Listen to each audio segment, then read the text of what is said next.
O presidencialismo de coalizão é um elemento da vida política do Brasil responsável por causar distorções às políticas públicas, aumentar o grau de corrupção e até mesmo causar severas crises políticas. Vamos falar um pouco mais sobre esse assunto? Então, clique em curtir, se inscreva e vem comigo.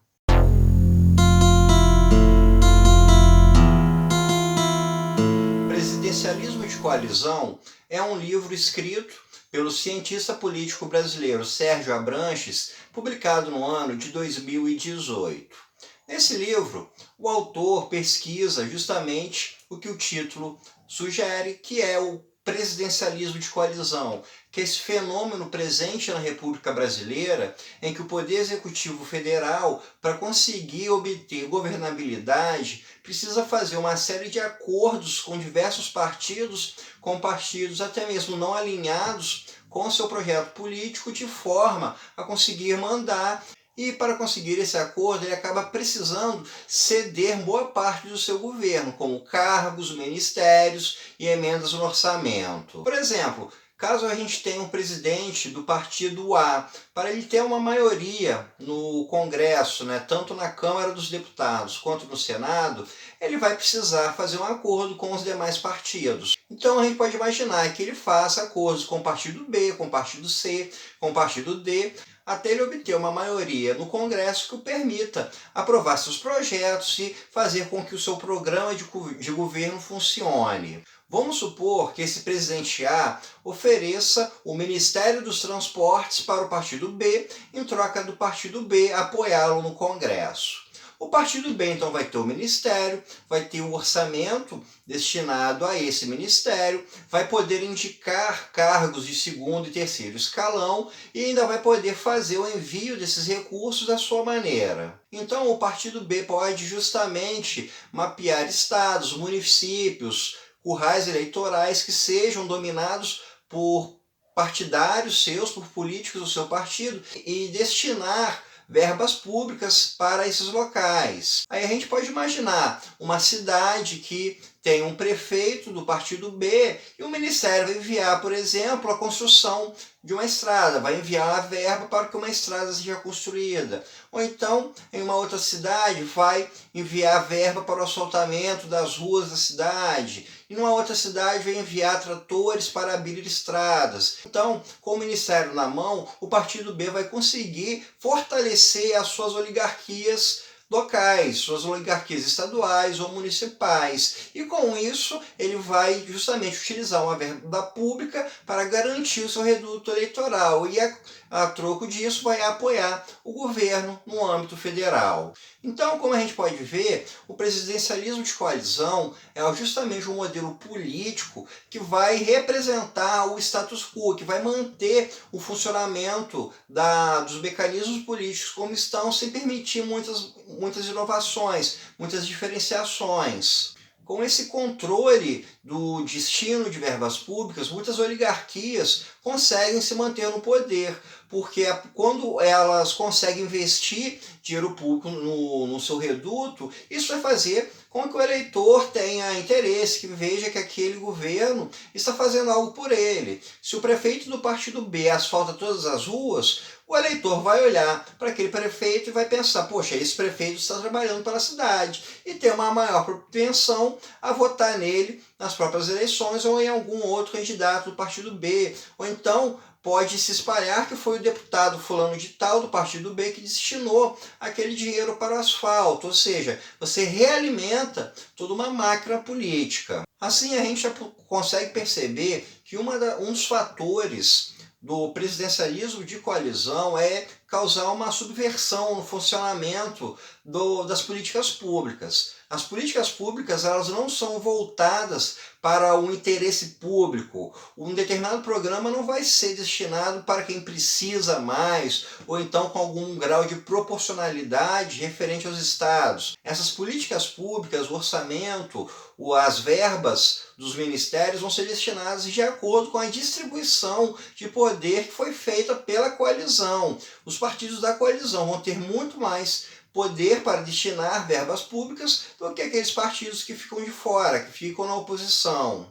Uma outra característica desse presidencialismo de coalizão é que ele aumenta muito a margem para a corrupção. Como o presidente, como o partido do governo precisa dividir o seu poder com diversos outros partidos, isso abre uma margem para que elementos estranhos ao governo entrem. E com isso você tenha uma propensão maior a haver corrupção.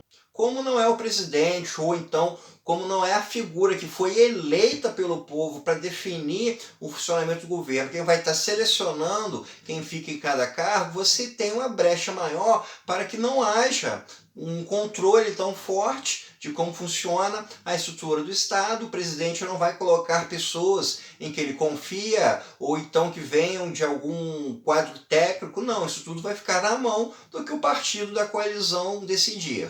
Um outro fator desse presidencialismo de coalizão é que ele gera uma propensão muito forte para causar crises políticas, principalmente quando você tem um desgaste a longo prazo da relação do presidente com o Congresso. O Sérgio Abranches, ao analisar a história do Brasil, percebe que os rompimentos políticos, em momentos em que o presidente fica com uma baixa aprovação popular, e isso em momentos de economia mais baixa, de alto desemprego e alta inflação, isso faz com que os partidos da coalizão abandonem. Então, essa relação da população, de como a população percebe o presidente, está diretamente ligado com a propensão do Congresso apoiá-lo, desses partidos da coalizão estarem próximos a ele. Quando a popularidade do presidente vai muito abaixo, a tendência é justamente que os partidos da coalizão abandonem e que o presidente fique a sós, no máximo, com seus aliados. E isso é algo que o autor percebeu tanto no impeachment do Collor quanto no impeachment da Dilma Rousseff. O livro é dividido em 3 capítulos. No primeiro capítulo, o Sérgio Abranches analisa a Primeira e a Segunda República. A Primeira República, de 1889 a 1930, e a Segunda República, de 1945 a 1964. No segundo capítulo, ele analisa a Terceira República, que começa em 1989 e vem até os dias atuais. Nós estamos na Terceira República Brasileira. E no terceiro capítulo, ele faz umas considerações gerais a respeito dessa temática do presidencialismo de coalizão. Essa análise histórica de como surgiu esse presidencialismo de coalizão remete um pouco antes à proclamação da República, no final do Império, ali por volta de 1870. Nesse período surgem 2 forças que são conflitantes entre si. Um grupo é a favor da centralização do poder, deseja que o imperador Dom Pedro II tenha mais poder na mão, que ele tenha o poder decisório, e um outro grupo vai na direção contrária, ele pretende descentralizar o poder, ele quer que o imperador tenha menos força e que as províncias tenham maior autonomia. Esse viés é bastante influenciado pelo princípio do federalismo dos Estados Unidos. O federalismo é um princípio pelo qual os estados têm uma grande autonomia em relação ao poder central. E essa era uma ideia que foi bastante presente nesses liberais da monarquia, que também foram o grupo que proclamou a República no Brasil. Com a proclamação da República, esses grupos que eram a favor da descentralização se tornaram mais fortes. Então, essa Primeira República ela foi muito característica por muito mais força nas províncias do que no poder central. O Sérgio Abranches, ele coloca que a função do presidente nessa Primeira República foi semelhante a de um síndico de condomínio. O condomínio que ele cita são os estados da federação. Cada estado vai ter o seu grupo político, vai ter a sua oligarquia política, e eles ali estão disputando poder, disputando forças no país. E cabe então ao presidente ser o síndico disso, ele vai ser o resolvedor dos problemas existentes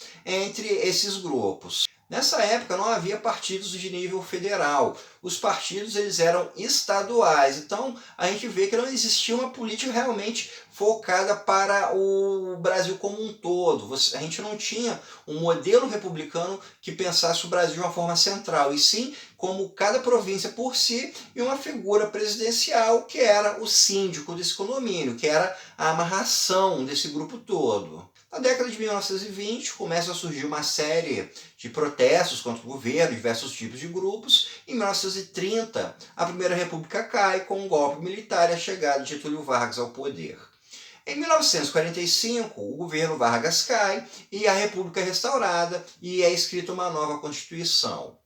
A partir de 1945 que a gente vai ter de fato o presidencialismo de coalizão como forma concreta de política. Havia essa herança dessa lógica de um condomínio de estados brigando pelo poder, só que houve uma nova influência que foi a força do executivo durante o período Vargas. Então, essa nova Constituição ela refletiu essas duas realidades. Então, ela criou uma equiparação de poderes entre o executivo e o legislativo de uma forma mais igualitária. Então, para o presidente governar, ele vai precisar da força do legislativo. Então, a gente tem a combinação de fatores. Um legislativo que é formado pelas figuras das oligarquias estaduais que vão participar do Congresso e a figura presidencial que foi eleita pelo país inteiro com um plano de governo uno. Além disso, nessa época ficou marcado pela formação de partidos a nível nacional. Os três principais partidos eram a UDN, que é um partido que a gente pode colocar como um partido de direita, um partido conservador, o PTB, que seria um partido mais à esquerda, um país mais ligado à política, um partido mais ligado a políticas sociais, e o PSD, que é o partido de centro. E aí a gente tem já, então, a formação dessa noção de um centro político. O centro político é justamente um grupo político que não tem ideologia nenhuma. Ele existe apenas para reforçar os seus grupos políticos locais. Ele não é nem de esquerda, não é de direita. Ele simplesmente vai na direção daquilo que o governo quer. E foi o PSD o principal partido fiador da coalizão durante esse período. Quem tinha o apoio do PSD se mantinha no poder, quem não tinha acabava passando por crises políticas. Eurico Gaspar Dutra, presidente de 1945 a 1950, e Juscelino Kubitschek, presidente de 1955 a 1960, eram do PSD, então eles eram desse partido de centro. Então eles tiveram uma boa costura desse presidencialismo de coalizão e não tiveram maiores crises políticas. Já Getúlio Vargas e o João Goulart, pelo PTB, tiveram sim crises políticas. Eles tiveram uma maior dificuldade para amarrar, para realizar essa coalizão. Getúlio Vargas, no seu período como presidente eleito, passou por uma forte crise política e a saída dessa crise política foi o suicídio dele.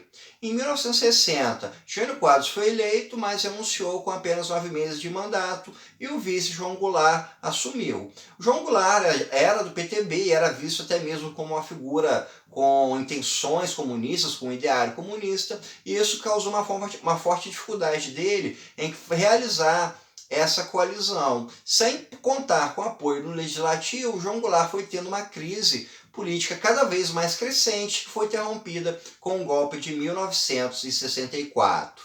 No segundo capítulo, então, a gente vai ter o Sérgio Abranches analisando a nossa Terceira República. Ele coloca que essa Terceira República nasce com a Constituição de 1988, e essa Constituição dá um pouco mais de poder para o executivo do que os modelos anteriores. 2 pontos são fundamentais aqui para esse aumento do poder do executivo.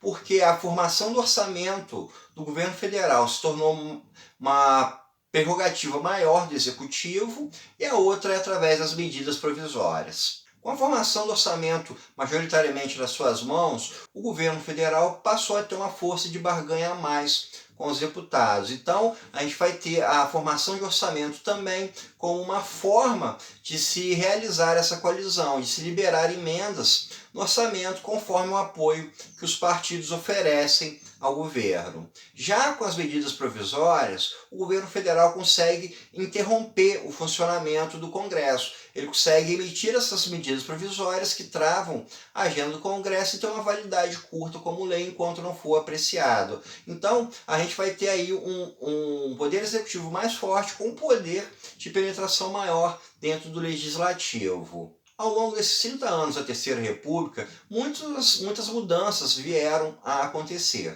Nesse período, a gente teve dois impeachments, o do Collor e o da Dilma Rousseff, e os dois impeachments estão ligados à perda do apoio desse grupo de coalizão. À medida que esses dois governos tiveram maiores problemas com crise econômica, alta de inflação e de desemprego, a popularidade despencou e com a popularidade menor existe um efeito de fuga dos partidos da base de coalizão. E quanto maior fica a desaprovação de um governo, mais caro fica para o governo manter essa coligação, ou seja, ele precisa abrir os cofres públicos, precisa gastar mais para manter o seu apoio. Também, ao longo desses 30 anos da Terceira República, ocorreu uma fragmentação no modelo partidário.